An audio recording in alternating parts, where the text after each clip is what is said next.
జై శ్రీరామ్. శ్రీమాత్రే నమః. శ్రీ గురుభ్యో నమః. 2026 సంవత్సరం జూలై 5వ తారీఖు నుంచి 2026 సంవత్సరం జూలై 11వ తారీఖు వరకు కూడా ఈ వారం యొక్క గోచర గ్రహస్థితుల ఫలితాలు ద్వాదశ రాశుల వాళ్ళకి, ద్వాదశ లగ్నాల వాళ్ళకి. రాశి ఫలాల్ని ప్రసాదించే గ్రహ దేవతల యొక్క గ్రహ గమనాలు ఈ వారంలో ఎలా ఉన్నాయో ఒకసారి చూద్దాం. వృషభ రాశిలో మంగళ సంచారము, మిథున రాశిలో రవి సంచారము, కర్కాటక రాశిలో వక్రించిన బుధ భగవానుడు. ఈ వారంలో బుధ భగవానుడు కర్కాటక రాశి మరియు మిథున రాశిలో ఆయన సంచారం ఉంటుంది. కర్కాటక రాశిలో గురు భగవానుడు సంచారము, శుక్రదేవుని సంచారము సింహరాశిలో, కేతు భగవానుడి సంచారం కూడా సింహరాశిలో జరుగుతుంది. కుంభరాశిలో రాహుదేవుని సంచారము, శనేశ్వరుడి సంచారము మీనరాశిలో, ఆఖరిదైన మీనరాశిలో ఉంది. ఇవి అన్ని రాశుల్ని చాలా తొందరగా చుట్టుముట్టి వచ్చే చంద్రుడు. ఈ వారము ఆయన రాశి గమనాలు వచ్చేసేసి కుంభరాశి మొదలుకొని వృషభ రాశి వరకు ఆయన సంచారం ఉంటుంది. ఈ 4 రాశుల్లో, అంటే కుంభరాశి, మీనరాశి, మేషరాశి, వృషభ రాశుల్లో, ఈ 4 రాశుల్లో చంద్ర భగవానుడి సంచారం ఉంటుంది. ఇవి ఈ వారం యొక్క గోచారంలో ఉన్న గ్రహస్థితులు. ఈ గ్రహస్థితులను అనుసరించి ద్వాదశ రాశుల వాళ్ళకి, ద్వాదశ లగ్నాల వాళ్ళ ఫలితాలు తెలుసుకుందాము. ఫలితాలు తెలుసుకోవడానికి ముందుగా ఈ వారము గోచారంలో ఉన్న గ్రహస్థితుల్లో ఉన్న ప్రత్యేకాంశము అది కూడా ఒకసారి మనం చూద్దాం. బుధ భగవానుడు వక్రించి ఉండడమే ఈ వారం ఉన్న స్పెషల్. బుధ భగవానుడు వక్రగమనము కర్కాటక రాశిలో వక్రగమనము చాలా స్పెషల్ అంశము. అయితే కొన్ని రాశుల వాళ్ళకి ఇది చాలా మంచిది, కొన్ని రాశుల వాళ్ళకి ఇది పూర్తిగా అనుకూలం కాదు. ఏ రాశుల వాళ్ళకి మంచిది అంటే కర్కాటక రాశి వాళ్ళకి మంచిది, అలాగే ధను మీన రాశి వాళ్ళకి మంచిది. న్యూట్రల్ గా ఎవరికి ఉంటుంది అంటే బ్యాడ్ ఎఫెక్ట్స్ ఉండని రాశులు, కొంత గుడ్ ఎఫెక్ట్స్ ఉండే రాశులు మేషరాశి, వృశ్చిక రాశి వాళ్ళకి న్యూట్రల్ గా ఉంటుంది, కొంచెం గుడ్ కూడా ఉంటుంది.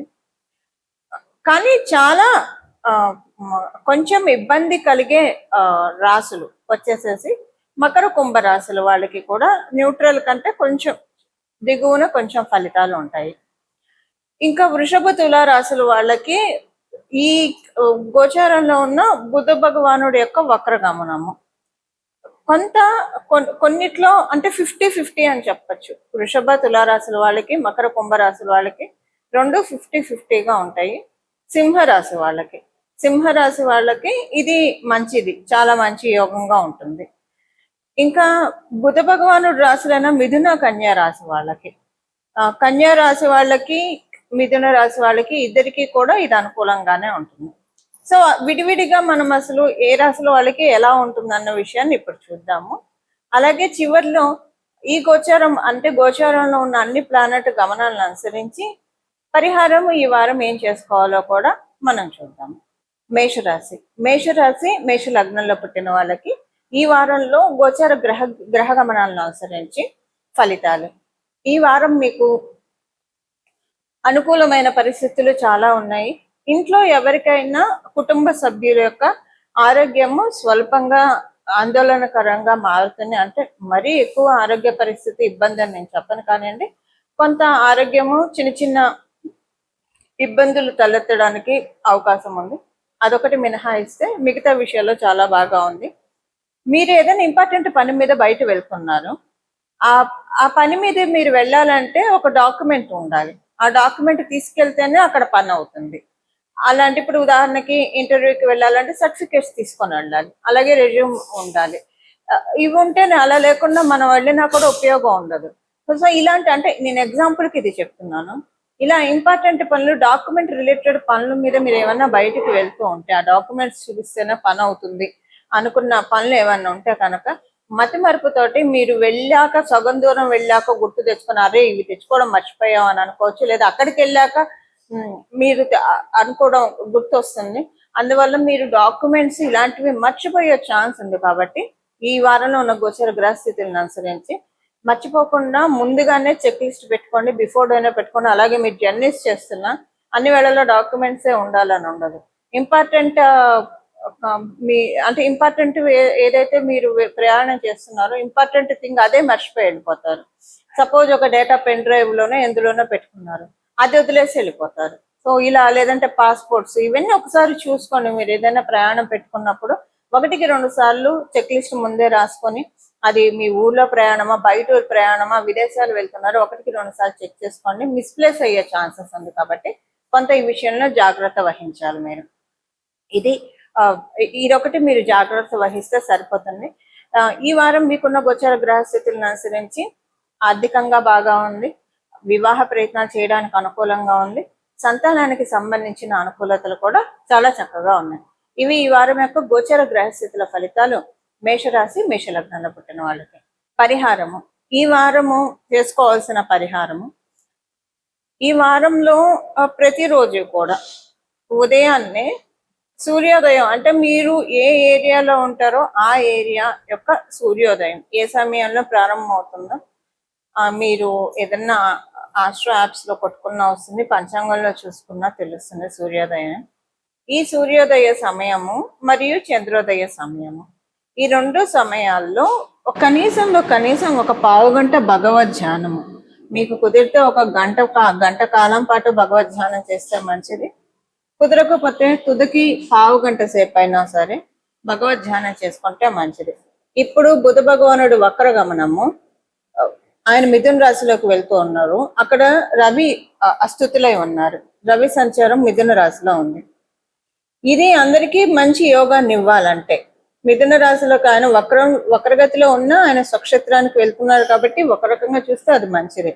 అక్కడ రవి ఆల్రెడీ ఉన్నాడు కాబట్టి సూర్యోదయ సమయం చంద్రోదయ సమయం 15 నిమిషాలు అంటే గంటలో స్టార్ట్ అయిన 15 నిమిషాల్లో చేయొచ్చు, లేదా సూర్యోదయం అయిన గంటలోపు మీకు ఏ టైంలో కుదిరితే ఆ టైం గంటలోపు ఒక 15 నిమిషాలు మీకు ఇష్టమైన భగవద్ ధ్యానం చేయండి, చాలా మంచిది. ఒక 15 నిమిషాల పాటు చేయడం వల్ల దీనివల్ల ఏంటంటే యోగాలకి మేల్కొల్పు. పరిహారము, ఈ వారం చేసుకోవాల్సిన పరిహారము, ఈ వారం రోజుల పాటు కూడా బుధ భగవానుడు ఆయన రాశి కర్కాటక రాశి మరియు మిథున రాశిలో సంచారం జరుగుతుంది, వక్రగతిలో ఉన్నాడు కాబట్టి. మిథున రాశిలో రవి సంచారం ఉంది. రవి సంచారం ఉండడం వల్ల ఈ వారం మొత్తం కూడా ఈ పరిహారం చేసుకోవడం వల్ల చాలా సింపుల్ రెమెడీ ఇది చేసుకోవడం వల్ల చాలా మంచి రిజల్ట్స్ ఉంటాయి.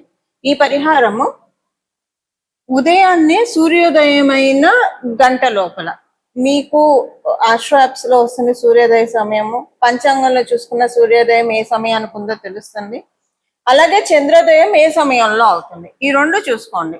ఈ 2 చూసుకొని ఆ సమయంలో ఉదాహరణకి సూర్యోదయము 6ంటికి మొదలైంది అనుకోండి. ఇప్పుడు ఎండాకాలం కంటే 6ంటికి 5:45, 5:50 ఇలా స్టార్ట్ అయిపోతుంది. చలికాలం అంటే 6:30, ఒక్కొక్కసారి 7:00 కూడా స్టార్ట్ అవుతుంది సూర్యోదయం.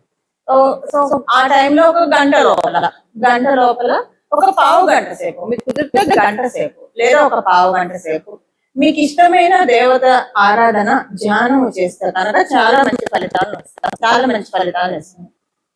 మీ జన్మ జాతకంలో బుధ బలం బాగోకపోతే this is the right time మీ బుధ బలాన్ని పెంపొందించుకోవడానికి. బుధ బలం కావాలి, ఎందుకంటే మనకి వెల్త్ సిగ్నిఫికేటర్ ప్రతి ఒక్కొక్క దానికి ఒక్కొక్క గ్రహం కారకత్వం వహిస్తుంది. వెల్త్ సిగ్నిఫికేటర్ లో వన్ ఆఫ్ ద ప్లానెట్ బుధ భగవానుడు. ఆయన ఇచ్చే వెల్త్ చాలా బాగా ఉంటుంది, బ్యూటిఫుల్ గా ఉంటుంది. అంటే ఇప్పుడు కొంతమందిని మనం చూస్తే కనుక ఉదాహరణకి మనకి అందరికి అర్థమయ్యే ఎగ్జాంపుల్ చెప్తాను.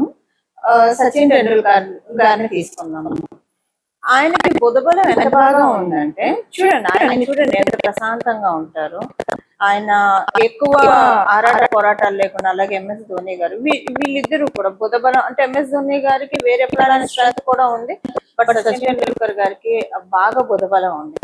సో ప్రశాంతంగా ఆయన చాలా ఎర్లీ ఏజ్ లో క్రికెట్ లో ఎంటర్ అయ్యారు. ఇప్పుడు చాలా ప్రశాంతమైన జీవితం గడుపుతున్నారు. ఆయనకి ఎన్నో అవార్డ్స్ వచ్చాయి, రాజకీయాల్లో మంచి సముచిత స్థానం, గౌరవం దక్కింది. బుధ బలం బాగా ఉంటే అంత చక్కగా ఉంటుంది. ఎక్కువగా పాలిటిక్స్ లోకి లోన్ అవ్వకుండా, అసలు లేకుండా ఎవరికి ఉండదు కాబట్టి అది మినిమం అసలు లెక్కలోకి రాని పాలిటిక్స్ తోటి చాలా చక్కగా వారు లైఫ్ లో ఎదగడం మనం చూసాం. వాళ్ళ లైఫ్ లో వారు ఎదిగారు. అలాంటి బలం కావాలంటే ఎవరికైనా సరే బుధుడు అనుకూలంగా ఉంటే ఇలాంటి వరం మనకి చేకూరుతుంది. మీ జన్మ జాతకంలో బుధ బలం ఉంటే ఇది ఇంకా డబల్ అవుతుంది.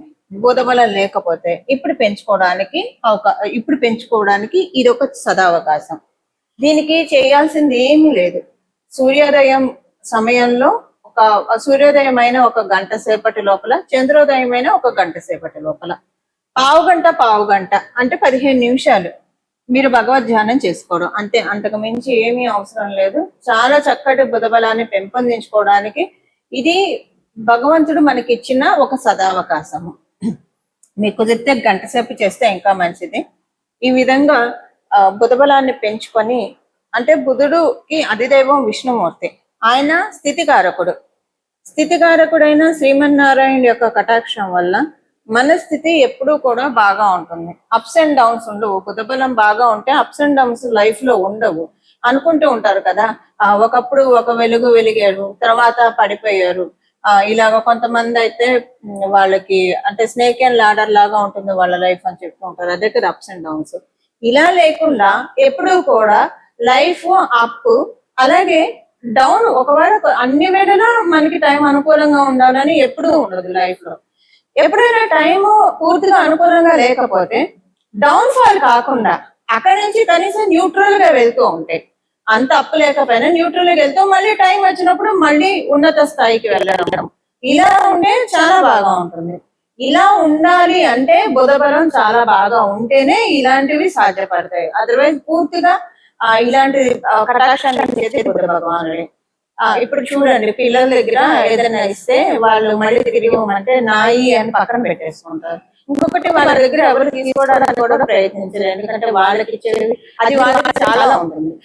అంటే వాళ్ళకి ఆ చాక్లెట్ కావచ్చు, బిస్కెట్ కావచ్చు, లేదా రూపాయి కావచ్చు, అది వాళ్ళకి చాలా వాల్యుబుల్ గా అనిపిస్తుంది.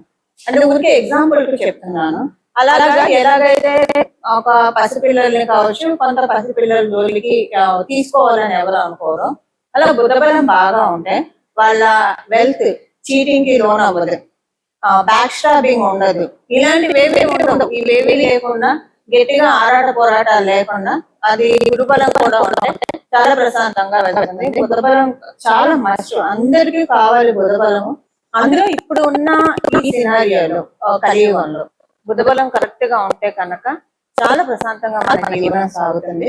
ఇలా మనం అందరం కూడా విష్ణుమూర్తి కటాక్షాన్ని పొంది చక్కటి సుఖ సౌఖ్యాలతోటి మన జీవితాన్ని సాగించాలని చెప్పి అమ్మవారిలో బాలస్వరూపం బుధ భగవానుడిని సూచిస్తుంది. బాల త్రిపుర సుందరి ఆరాధన చేస్తే కనుక జన్మజాతకంలో బుధ భగవానుడు ఎలా ఉన్నా సరే చాలా మంచి రిజల్ట్స్ వస్తాయి. సో పసిపిల్లల్ని అంటే కనీసం 5 ఏళ్ల లోపల పిల్లలకి గిఫ్ట్లు ఇవ్వడం మీకు కుదిరితే కనుక వాళ్ళని ప్యాంపర్ చేయడము, ఇలాంటివి చేసినా కూడా బుధ బలం బాగా పెరుగుతుంది. మనందరి జాతకంలో ఉన్న బుధ బలాన్ని పెంపొందించుకొని ప్రశాంతంగా చక్కటి జీవితాన్ని మనందరం కూడా కొనసాగించాలని చెప్పి బాల త్రిపుర సుందరిని మనస్ఫూర్తిగా విష్ణుమూర్తిని మనస్ఫూర్తిగా శిరస్సు వంచి ప్రణామాలు చేస్తూ మంగళం. నమో భగవతే వాసుదేవాయ.